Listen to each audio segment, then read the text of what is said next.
coasters straight. Yeah, no offense, Quagmire, but I'm going to listen to this story the same way I do most podcasts, at 1.5 speed. I put on some weight from being in an abusive relationship with a woman, Mama Celeste. Abundanza! All right, okay, back to normal speed. I'm in. I'm hooked. The other thing about living in the 80s is that wherever you went, the actual Pointer Sisters would follow you around singing.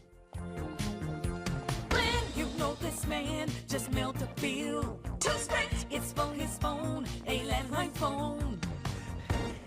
I knew I needed to get in shape, but the only forms of exercise in the 80s were roller skating on a dance floor or lugging around your dead boss to use his vacation home. Back then, there were two things I liked: gyrating my pelvis and putting vowels next to each other that weren't normally next to each other. I combined those two loves to create something called aerobics. Welcome aboard. Here's your complimentary headband, 2 wristbands, waistband, thigh band, another headband. There were a lot of bands. Yeah, my finger's hovering over that 1.5 button. Yeah, okay. So I started teaching classes that same week. I even created an advanced class based on how your body moves during sex. I called it Sexercise.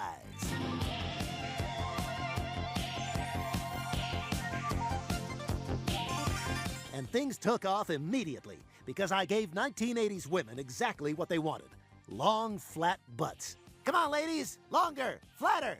My workout program was a hit, and soon I was ready to take it national. I was lucky enough to get the chance to announce the filming of my video on The Tonight Show with Johnny. Wow, you met Johnny Carson? Actually, that particular night there was a guest host, John Davidson, star of That's Incredible. So, you know, different Johnny, but still Johnny. No one has ever called John Davidson Johnny. He guest hosted 87 times. That's not nothing. Anyway, the night's first guest was Jane Fonda, who was promoting 9 to 5, by far the blousiest movie of the 1980s. So, Glenn Quagmire, says here you created an exercise craze called aerobics. What inspired that? Well, John, one day as I did jumping jacks alone in my apartment, I thought, how can I take the worst parts of this and put it in a public setting, plus a wall of mirrors and street-facing windows? The interview seemed to go great. But the next day, I realized how truly ruthless Jane Fonda was.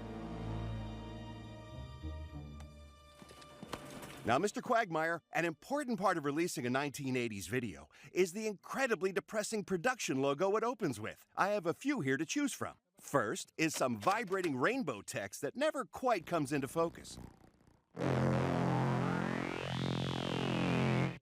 Love that. This one is just a large bouncing V with an ominous keyboard noise.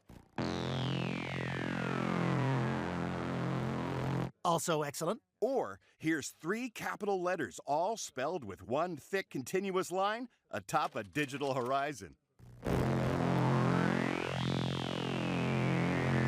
Wow, you can't miss. Let's go with all 3. Wait a minute. What's going on? Where are my leg warmers?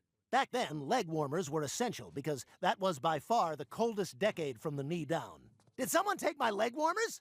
In place of my leg warmers, I found only a single note. At first, I assumed Jodie Foster had stolen my leg warmers, and I was about to go take it out on the president. But then I realized it could only have been one person intent on sabotaging me: Jane Fonda. I tried my best to soldier on. Okay, don't look at my legs. And 1, and 2, my calves are tiny and cold. And 3, and 4. But I knew, even in the moment, it was gonna be a disaster.